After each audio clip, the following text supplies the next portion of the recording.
وأحسن منك لم تر قط عيني وأجمل منك لم تلد النساء خلقت مبرأ من كل عيب خلقت مبرأ من كل عيب كأنك قد خلقت كما تشاء كتاب أنزلناه إليك مبارك ليدبروا آياته وليتذكر أولو الألباب۔ یہ کتاب برکت والی ہے جسے ہم نے آپ کی طرف نازل فرمایا ہے تاکہ دانش مند لوگ اس کی آیتوں میں غور و فکر کریں اور نصیحت حاصل کریں۔ اللہم صلی علی سیدنا محمد وعلی آل سیدنا محمد بعدد کل ذرۃ مئۃ الف الف مرۃ۔ سامعین و ناظرین کرام، السلام علیکم ورحمۃ اللہ وبرکاتہ۔ سامعین کرام، سورہ نمل آیت نمبر 90۔ آج کے سبق کا موضوع، کیا ہم نے اپنی زندگی کی گاڑی کو درست سمت میں ڈال دیا ہے؟ اس کے ساتھ سامعین کرام آج کے سبق کا آغاز کرتے ہیں۔ سب سے پہلے گزشتہ سبق کا اعادہ ہوگا۔ من جاء بالحسنة فله خير منها وهم من فزع يومئذ آمنون۔ جو شخص اس دن نیکی لے کر آئے گا اس کے لیے اس سے بہتر جزا ہوگی، اور وہ لوگ اس دن گھبراہٹ سے محفوظ و مامون ہوں گے۔ سامعین کرام، سورہ نمل آیت نمبر 90۔ ومن جاء بالسیئۃ، اور جو برائی لے کے آیا، برائیاں لے کے آیا، فکبت وجوہہم فی النار، تو ان کو اوندھا ڈال دیا جائے گا آگ میں۔ حل تجزون الا ما کنتم تعملون، تمہیں بدلہ نہیں دیا جا رہا لیکن جو تم عمل کرتے تھے۔ سامعین کرام، گزشتہ سبق سے یہ سبق پیوستہ ہے، اور گزشتہ سبق میں ہم نے یہ پڑھا تھا کہ نیکی کیا ہے اور برائی کیا ہے۔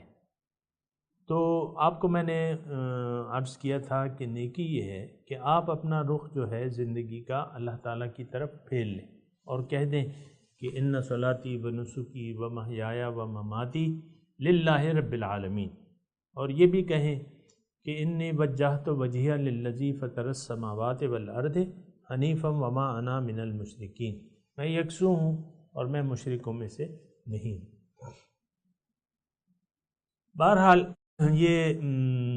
یہ مضمون جاری ہے۔ سامعین کرام، میں نے آپ کو یہ بھی بتایا تھا کہ اگر ہم نے اپنی زندگی کا رخ قصداً عمداً اللہ تعالیٰ کی طرف پھیر لیا، یعنی سوچ سمجھ کے اللہ کو اپنی منزل بنا لیا، آخرت کو اپنی ترجیح بنا لیا، اللہ کو اپنی منزل بنا لیا اور اللہ کے راستے پر ہم چل پڑے ایک نگران کی نگرانی میں، تو پھر یہ ہے کہ کام صحیح ہو جائے گا اور یہ ساری زندگی جو ہے یہ اچھائیوں پر مشتمل ہوگی۔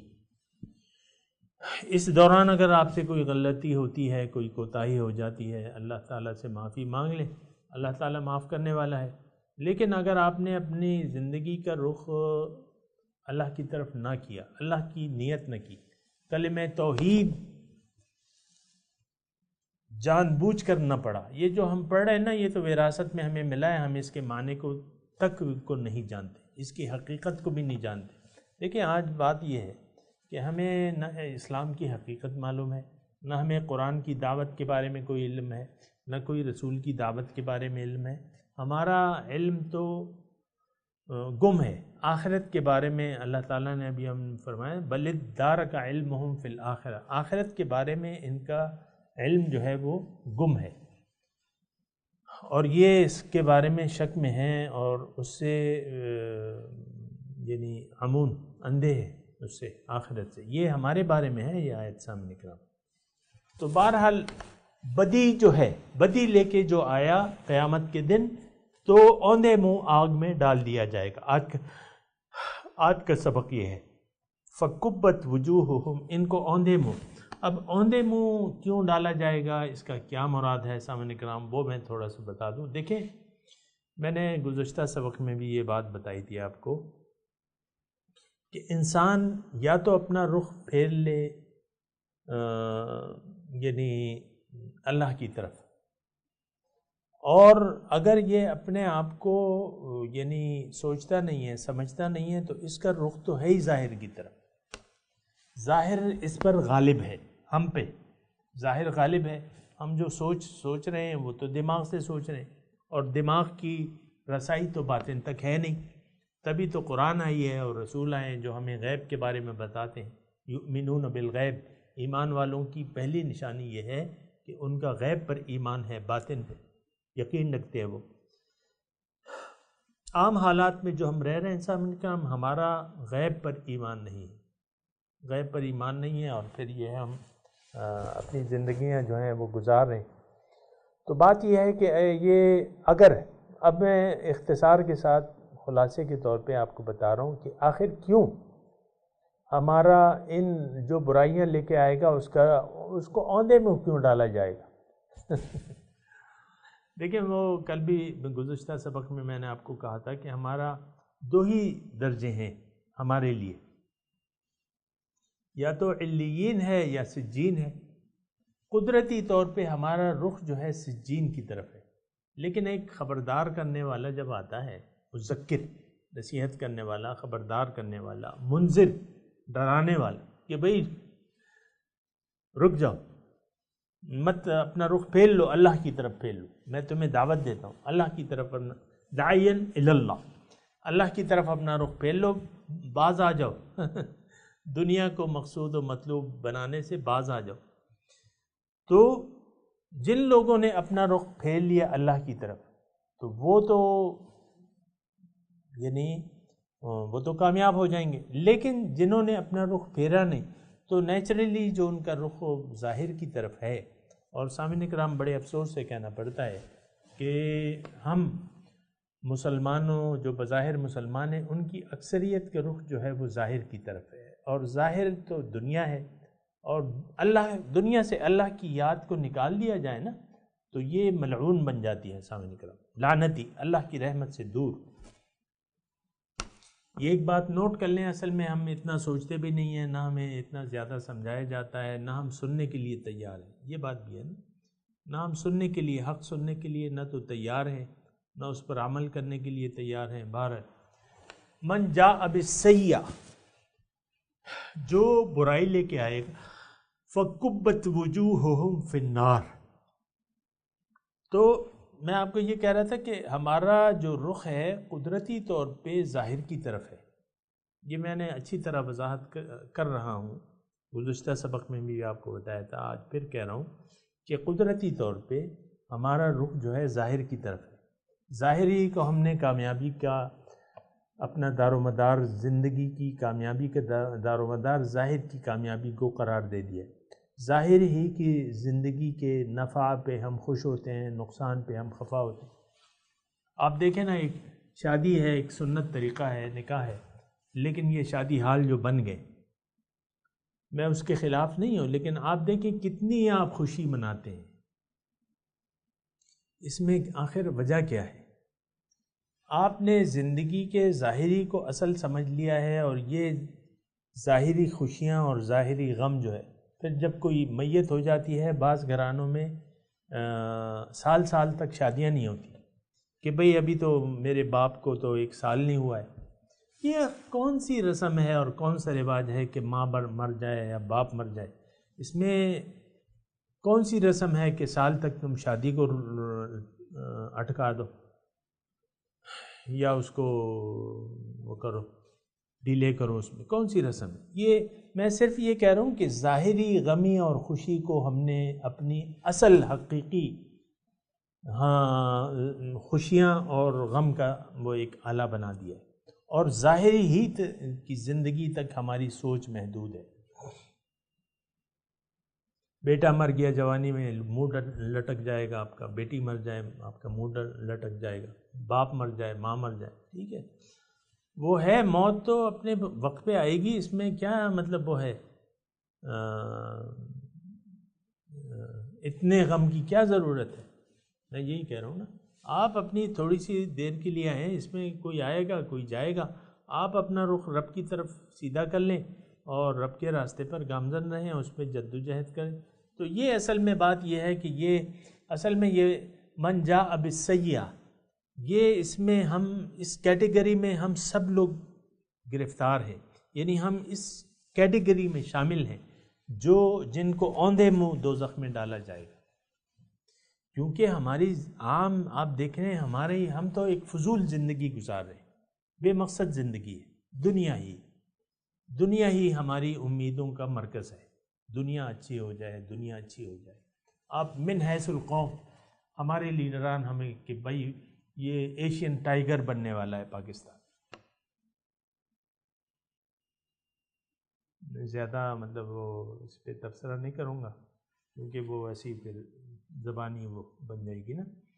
ایشین ٹائیگر یعنی ہماری قومی طور پہ ہم، یعنی ہمارے لیڈران جو ہمیں وہ خواب دکھاتے ہیں وہ دنیا کے دکھاتے ہیں.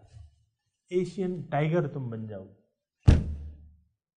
یہ نہیں کہتے کہ ہم اللہ کے بندے، اللہ کی بندگی کے لیے ہم آئے ہیں. ابھی آ رہے ہیں وہ انما امرت ان اعبد رب هذه البلدۃ، اگلی آیت ہے. لیکن یہ ہمیں کوئی نہیں کہتا کہ ہم بندے بن جائیں گے اللہ تعالیٰ کے، 5 سالوں میں ہم محنت کریں گے اور اپنے آپ کو اللہ تعالیٰ کا ایک بندہ بنا لیں گے، بندے بن جائیں گے. یہ کوئی نہیں کہتا.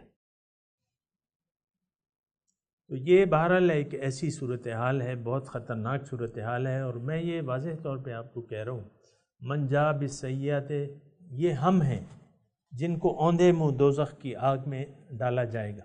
اس کی وجہ بھی میں نے آپ کو بیان کر دی کہ کلمہ توحید حقیقت میں تو ہم نے پڑھا، نہ اس کو سمجھتے ہیں، نہ دل سے اس کو پڑھا ہے، نہ دل سے پڑھنا چاہتے ہیں. اپنا رخ زندگی کا اللہ کی طرف پھیرنے کے لیے کوئی تیار نہیں ہے. دنیا ہی کو ہم سب کچھ سمجھتے ہیں اور دنیا ہی کی طرف ہمارا رخ ہے. آپ دیکھیں ہم سارے دنیا داری میں مصروف ہیں. یعنی دنیا داری اس لحاظ سے، یہ دنیا داری جو ہے یہ ڈیپینڈ کرتا ہے کہ آپ کس لحاظ سے کہتے ہیں. ابھی جو میں لحاظ سے کہتا ہوں، اور یہ دنیا داری کے الفاظ اگر آپ کو یاد ہیں تو میں نے گزشتہ سبق میں بھی استعمال کیے تھے کہ اگر آپ کی نیت اللہ کی ہے، اللہ کے لیے آپ نے جینا مرنا اپنے لیے مختص کر دیا ہے کہ میرا جینا مرنا اللہ کے لیے ہے، اللہ ہی میرا مقصود ہے، میں اللہ کی بتائی ہوئی ہدایت اور رسول کے طریقے کے مطابق زندگی گزاروں گا یا گزاروں گی، تو پھر یہ ہے کہ یہ ساری جو ہے آپ جو دنیا استعمال کرتے ہیں، گزشتہ سبق میں میں نے یہ بتایا تھا کہ وہ ساری اچھائیاں بن جاتی ہیں. لیکن اگر رخ بدل گیا، رخ آپ نے بدلا نہیں اور اسی پہ چھوڑ دیا، حالات کے دھارے پہ اپنے آپ کو چھوڑ دیا کہ لوگ جس طرح کرتے ہیں اسی طرح آپ کریں. اور یہ بعض وقت مجھ سے کہا بھی جاتا ہے کہ بھئی تم جس طرح ہمیں بلا رہے ہو تو ہمارا بس یہ جو ہم نے کلمہ پڑھا ہے، نمازیں پڑھ رہے ہیں، روزے رکھ رہے ہیں، رہنے دو ہمیں ہمارے طریقے پہ. وہ تو بے مقصد ہے سب کچھ. نہ آج کے مسلمان کا نہ کوئی دین ہے نہ ایمان ہے، یعنی کوئی اس نے ارادتاً دین کو اختیار نہیں کیا ہے. تو مسلمان کے گھر میں پیدا ہوا ہے اور کلمے کے مطلب پہ نہ اس نے غور کیا ہے، نہ اسلام پہ اس نے غور کیا ہے، نہ حضور پہ وہ ایسا ایمان لایا ہے جیسے کہ لانا چاہیے، نہ اللہ اس کا مقصود ہے، نہ محبوب ہے، نہ مقصود ہے، نہ مطلوب ہے، نہ معبود ہے. جب رب ہمارا معبود ہی نہیں ہے، جب اللہ تعالیٰ ہمارا معبود واحد ہی نہیں ہے، تو پھر یہ ساری برائیاں ہیں جو بھی ہم زندگی گزار رہے ہیں. یہ بات اچھے طریقے سے نوٹ کر لیں. پھر یہ ساری برائیاں ہیں. جب رب کو آپ معبود واحد نہیں قرار دے رہے تو یہ اب زندگی جو ہے برائیوں کا ایک مجموعہ ہے. آپ اس میں اگر کچھ بظاہر نماز روزہ حج زکوٰۃ کر بھی لیں، زبانی طور پہ کلمہ پڑھ بھی لیں، تو وہ ساری برائیاں ہیں، مقصد ہی نہیں ہے آپ کا۔ وہ تو زبانی کلمہ ہے، تو وہ تو گاندھی جی بھی پڑھتے تھے، اور بہت سے آپ کو میں دیکھتا ہوں ہندو مل جائیں گے، اچھی اچھی باتیں کر کے اسٹیج پہ آتے ہیں، اچھی اچھی باتیں کر کے چلے جاتے ہیں، پھر وہی بتوں کی پوجا۔ تو یہ بتوں کی پوجا تو آج بھی ہم کر رہے ہیں، اس میں گرفتار ہیں سامنے کرام۔ یہ عملی طور پہ ہم نے بعض دنیا کو مقصود، دنیا ہمارا سب سے بڑا بت ہے، اس کی ہم پوجا کر رہے ہیں۔ آپ کو میں اکثر کہتا ہوں نا کہ ہم لوگ میٹیریلسٹ بن گئے، ظاہر دار ہیں، اور ظاہر داری ہی میں مصروف ہے۔ تو پھر یہ ہے کہ اس کا فائدہ کیا ہے؟ مطلب یہ ہے کہ یہ سب کچھ جو ہے بہرحال، لیکن نتیجہ کیا ہے؟ اللہ تعالیٰ آج کے سبق میں نتیجہ بیان کر رہے ہیں، من جاء بالسیئۃ فکبت وجوہہم فی النار، جو برائیاں لے کے آیا، اور آپ کو میں نے برائیوں کی تفصیل کر دی ہے، وہ تفصیل جو ہے اچھی طریقے سے اس پہ سوچیں۔ اور نتیجہ کیا ہوگا؟ اگر برائیوں کا حامل کوئی شخص برائیاں لے کے آیا تو اس میں نماز بھی ہو سکتی ہے، روزے بھی ہو سکتے ہیں، اور وہ حدیث اگر آپ یاد کر لیں تو آپ کو ذرا تقویت ملے گی۔ سب سے پہلے جہنم کی آگ بھڑکائی جائے گی 3 لوگوں کے ذریعے، حضرت ابو ہریرہ رضی اللہ تعالیٰ عنہ کی حدیث ہے۔ ایک اس میں جو ہے وہ عالم ہو، ایک اس میں جو ہے وہ عالم ہے، سخی ہے، اور شہید ہے۔ اب یہ 3 لوگ جو تھے یہ مسلمان تھے، دین کی تبلیغ کرنے والا، اور اللہ کی راہ میں جان کا نذرانہ پیش کرنے والا، اللہ کی راہ میں دن اور رات خرچ کرنے والا، یہ تینوں مسلمان تھے۔ سب سے پہلے جہنم کی آگ ان کے ذریعے بھڑکائی جائے گی۔ کوئی کافر اور مشرک پہلے نہیں، پہلے ان کو ڈالو۔ فَكُبَّتْ وُجُوهُهُمْ فِي النَّارِ، اوندے منہ دوزخ میں ڈالے جائیں گے۔ اب ان سے کہا جائے گا هَلْ تُجْزَوْنَ إِلَّا مَا كُنْتُمْ تَعْمَلُونَ، بھئی تم تو وہی کچھ تمہیں مل رہا ہے جس کے لیے کوشش کرتے تھے۔ میں نے آپ کو کہا نا، اللہ کی یاد، دنیا سے اللہ کی یاد کو نکالنے سارا، اب یہ ہے جہنم بن جائے گی۔ پھر آپ اپنے لیے، اگر آپ ایسا کرتے ہیں کہ اللہ کی یاد کو اپنے لیے منتخب نہیں کرتے دنیا میں زندگی گزارنے کے لیے، اللہ کی یاد کو فراموش کر دیتے ہیں، تو یہ دنیا آپ کے لیے جہنم ہے۔ یعنی اس کا مطلب یہ ہے کہ آپ جہنم کے لیے اب تیاری کر رہے ہیں، جتنی بھی آپ دنیا استعمال کر رہے ہیں۔ اگر آپ کا مقصود اللہ نہیں ہے، اللہ کی یاد کو آپ نے، اگر محبوب مقصود و مطلوب اللہ نہیں ہے، تو پھر یہ ساری دنیا داری جو ہے، اس میں وہ نیک کام بھی ہے، یہ بھی آپ کے لیے آگ کا باعث بنیں گے۔ ابھی میں نے حدیث سنا دیا۔ وَمَنْ جَاءَ بِالسَّيِّئَةِ فَكُبَّتْ وُجُوهُهُمْ فِي النَّارِ، اوندے منہ ان کو ڈالا جائے گا، اور ان سے کہا جائے گا بھائی جو یہی تمہاری جو نمازیں ہیں، یہی بے مقصد نمازیں ہیں، اور بے مقصد دعوت و تبلیغ، اور بے مقصد خرچ فی سبیل اللہ، یہ تم کرتے رہتے تھے، مقصد نہیں تھا، دنیا داری مقصود تھے، اب یہ تمہیں یہ آگ، اس کا بدلہ آگ ہے۔ یعنی جو تم نے مال خرچ کیا اللہ کی راہ میں، وہ حدیث کی روح میں بات کر رہا ہوں، سامنے کا، تم نے جو مال خرچ کیا اے سخی، تم نے جو اے شہید، جو تم اللہ کی راہ میں اپنی جان کا نذرانہ پیش کیا، اے داعی اللہ، اے مبلغ، تم نے جو اپنا علم لوگوں تک پہنچایا اور اللہ کی طرف دعوت دی، ان سب کا مقصد چونکہ تمہارا اللہ نہیں تھا، دنیا تھا، نیت خراب تھی تمہاری، اب یہ تمہارے اعمال ہیں، انہی کی بدولت تمہیں جہنم میں ڈالا جائے گا۔ هل تجزون الا ما کنتم تعملون۔ بہرحال یہ آگے چلیں۔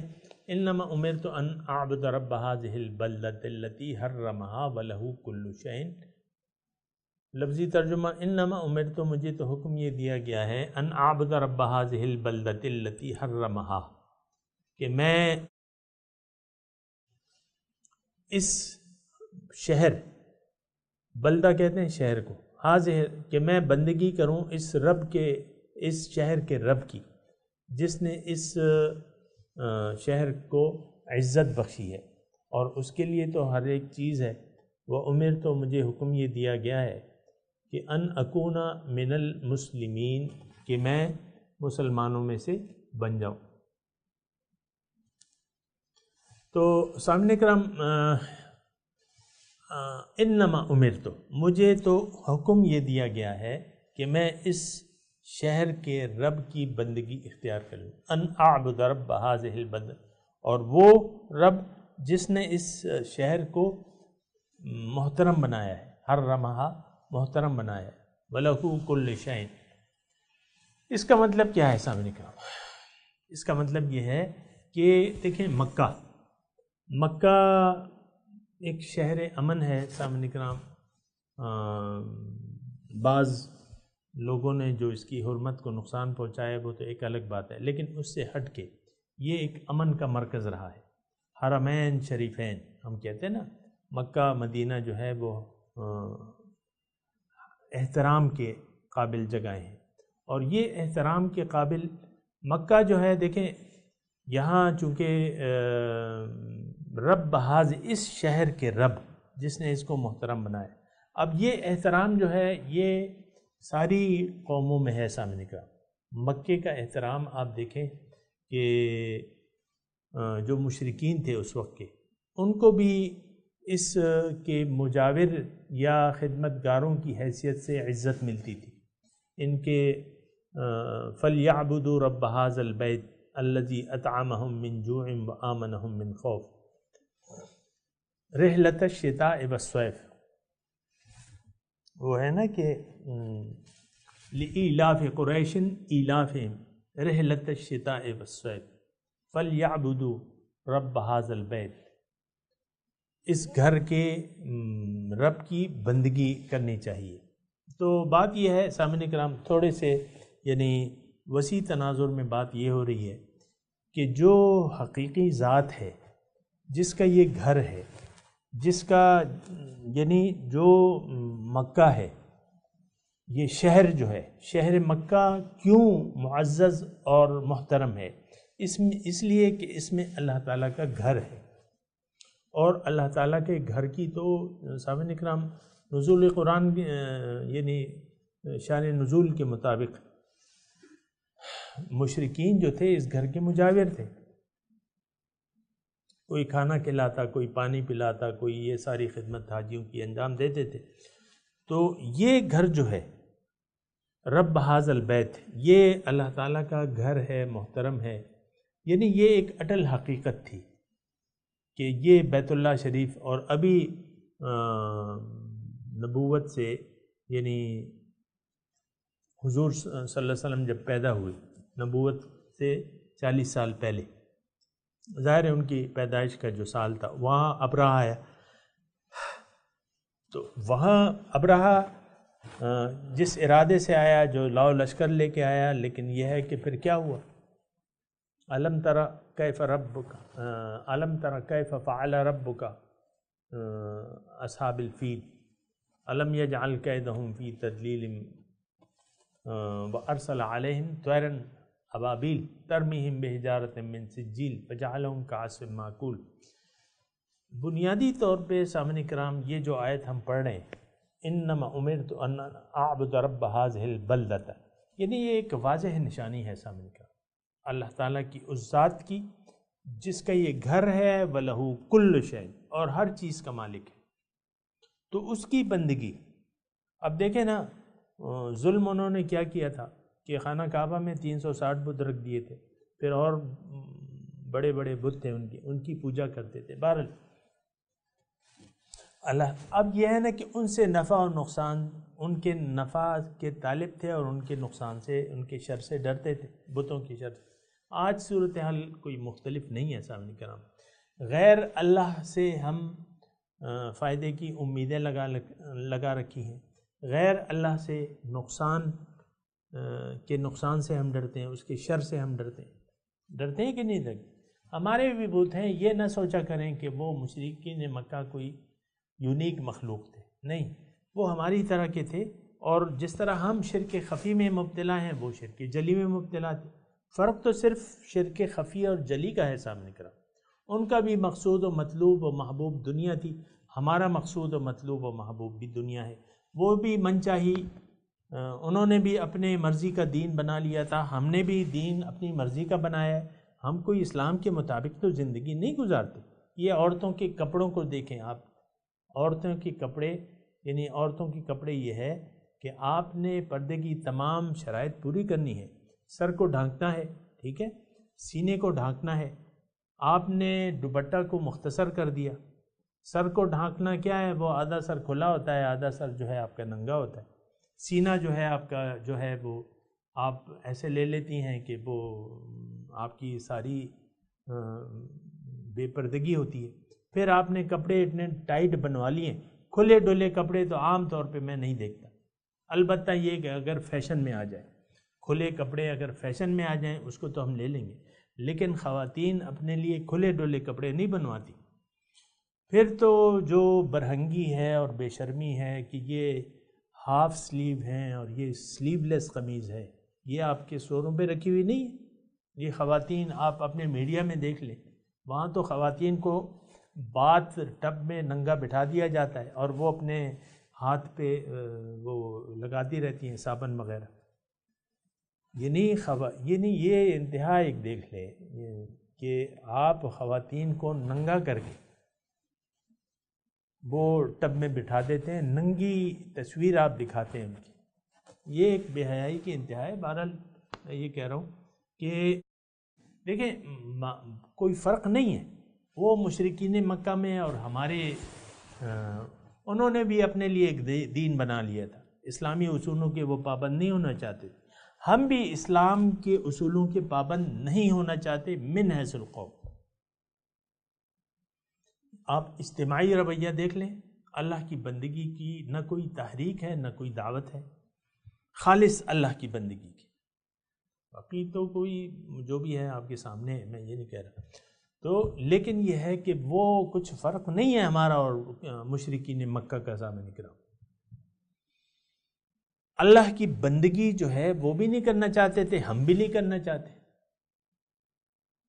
اور تو لہٰذا جو دعوت مشرکین مکہ کے لیے حضور کی تھی یا اللہ کی تھی، وہ ہمارے لیے بھی ہے آج، اور یہ آیت ہمارے لیے بھی ہے.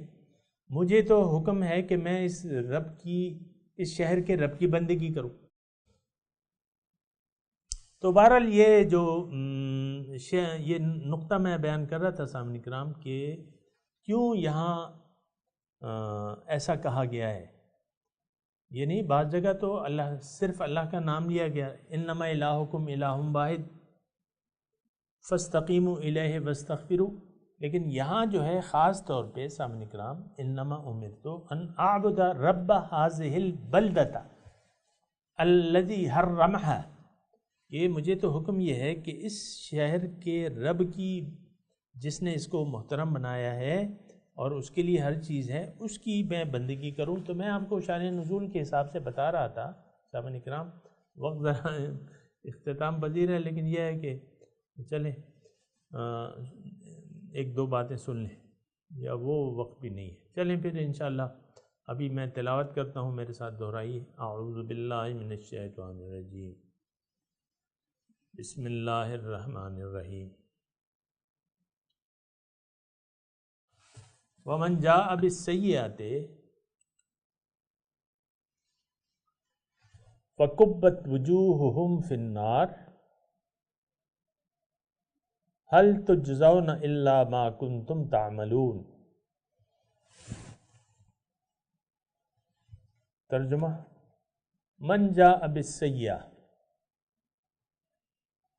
جو کوئی برائیاں لے کے آیا، فکبت وجوہہم فی النار،